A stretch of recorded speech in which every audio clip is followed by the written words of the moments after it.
Good morning दोस्तों, आपके अपने YouTube चैनल परीक्षा प्रदेश में मैं आप लोगों का स्वागत करता हूं। आप लोगों से निवेदन है, यदि आप लोगों ने अभी तक चैनल को सब्सक्राइब नहीं किया है तो चैनल को सब्सक्राइब कर लें और बेल आइकन को प्रेस कर दें, जिससे कोई भी वीडियो अपलोड हो सर्वप्रथम आपके पास पहुंचे और आप लोग उसका लाभ उठा सकें। तो दोस्तों, हम लोग मध्यकालीन भारत का इतिहास पढ़ रहे थे, जिसमें हम लोगों ने कहा था कि अब हम लोग उत्तर मध्यकालीन भारतीय इतिहास पढ़ेंगे। तो कल जो है उसका परिचय हुआ था दोस्तों। तो आज हम लोग कल परिचय के बाद हम लोगों ने अरब आक्रमण के विषय में भी पढ़ा था दोस्तों, जो अरबी लोग भारत पर आक्रमण किए थे।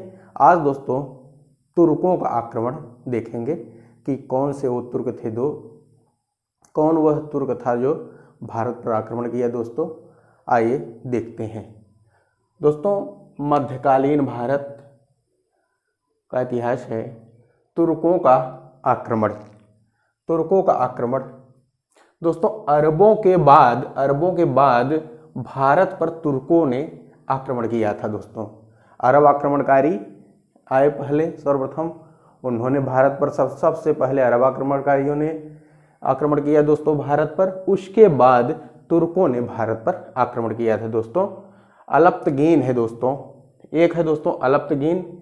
यह गजनी वंश या यामनी वंश का संस्थापक था। दोस्तों क्या था दोस्तों, यह अलप्तगीन क्या था, गजनी वंश या यामनी वंश का संस्थापक था दोस्तों। और देख लेते हैं अलप्तगीन के विषय में दोस्तों। सर्वप्रथम अलप्तगीन शमनी वंश के संस्थापक अबुल मलिक का गुलाम हुआ करता था। दोस्तों जो अलप्तगीन है दोस्तों, यह शमनी वंश एक बगदाद के पास था दोस्तों, बगदाद के पास था।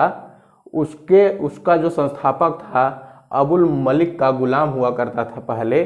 उसकी प्रतिभा और सैनिक गुणों से प्रभावित होकर अबुल मलिक ने उसे खुरासान का गवर्नर बना दिया।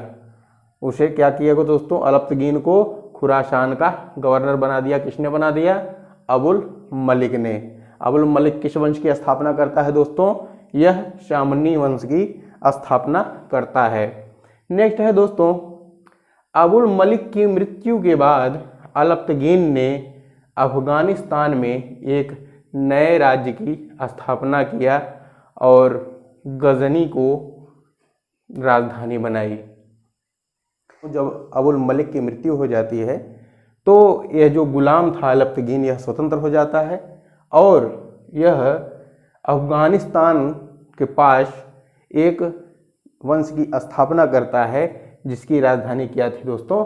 गजनी थी। और यह आगे चल करके दोस्तों गजनी वंश या यामनी वंश के नाम से जाना गया। इस वंश को जिसे जो है अलप्तगीन ने बसाया, वह किस वंश से नाम से जाना गया दोस्तों? यह गजनी वंश या यामनी वंश के नाम से जाना गया।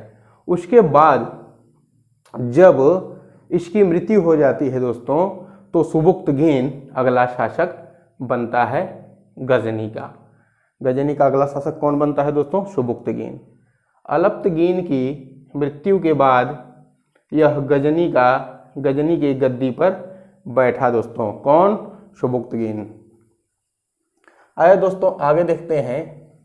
यह अलप्तगीन का गुलाम था जिसे अलप्तगीन ने खरीदा था।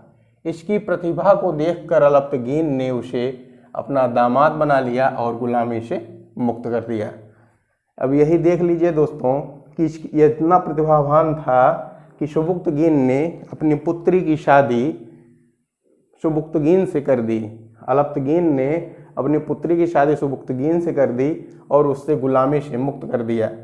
अलप्तगीन ने सुबुक्तगीन को अमीर उल उमरा कहा दोस्तों। अमीर उल उमरा की उपाधि दिया। किसने दिया दोस्तों? अलप्तगीन ने। किसे दिया? सुबुक्तगीन को क्या दिया? अमीर उल उमरा की उपाधि दी दोस्तों। नेक्स्ट है दोस्तों सुबुक्तगीन भारत पर बहुत ही महत्वपूर्ण क्वेश्चन है दोस्तों, यहीं से क्वेश्चन बनेगा। अभी तो इसका सब पिछला भाग था, लेकिन क्वेश्चन का जो फॉर्म होगा दोस्तों यहाँ से होने वाला है कि सुबुक्तगीन भारत पर आक्रमण करने वाला पहला तुर्क शासक था। भारत पर आक्रमण करने वाला पहला तुर्क शासक कौन था दोस्तों? सुबुक्तगीन था। बहुत लोग कहते हैं कि महमूद गजनवी था, लेकिन ऐसी कोई बात नहीं है दोस्तों। वह कौन था? सुबुक्तगीन था। उसने शाही वंश के शासक अर्थात राजा जयपाल पर आक्रमण किया था दोस्तों। और जयपाल जो है दोस्तों, यह लाहौर के आसपास इसकी राजधानी थी दोस्तों। जयपाल को पराजित किया था। किसने पराजित किया था दोस्तों? सुबुक्तगीन ने। अर्थात पहला तुर्क शासक जिसने भारत पर आक्रमण किया दोस्तों, कौन था वह?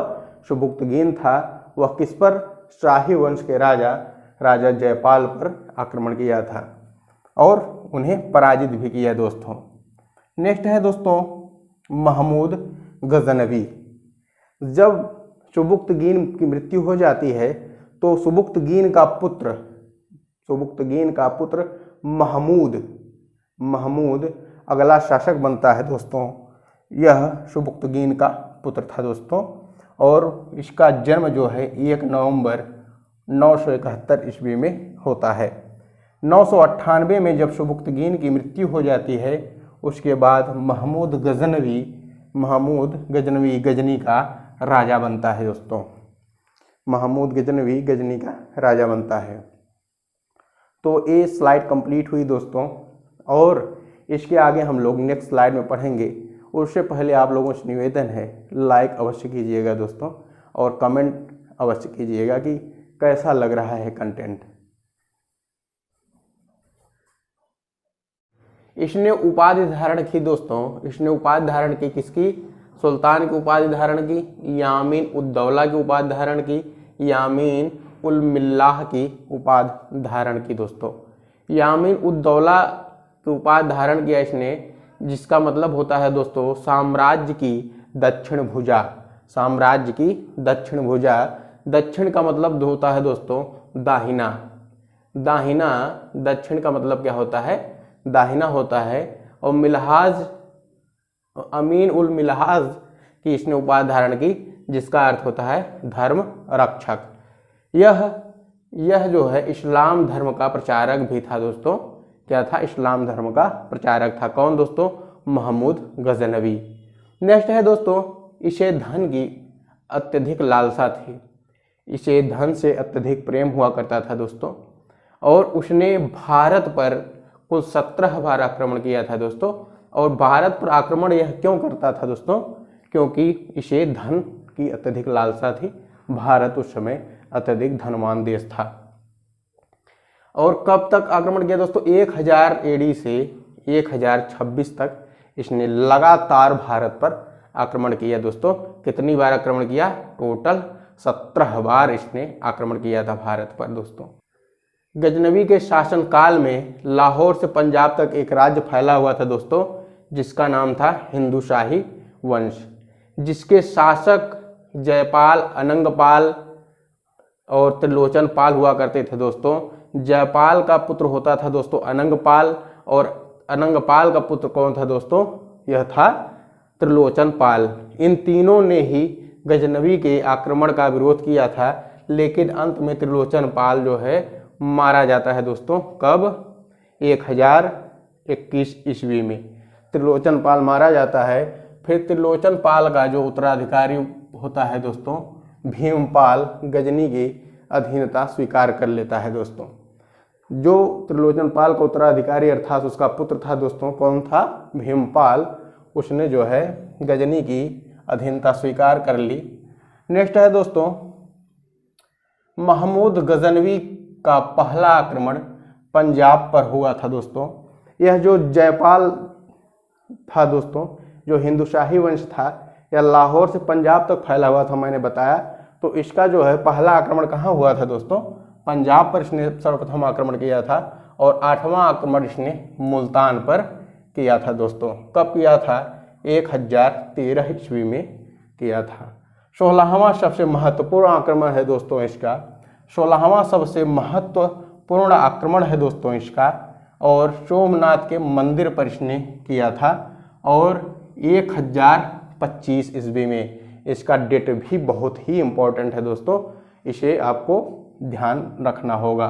16वां आक्रमण था सोमनाथ मंदिर पर, कब हुआ था? 1025 ईस्वी में। और यह कहाँ है सोमनाथ मंदिर दोस्तों? सौराष्ट्र क्षेत्र में अर्थात गुजरात क्षेत्र में है।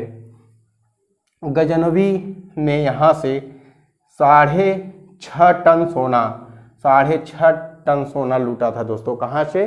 सोमनाथ मंदिर से। नेक्स्ट है दोस्तों 17वां आक्रमण सिंध के जाटों के विरुद्ध इसने किया था। कब किया था दोस्तों? 1026 ईस्वी में।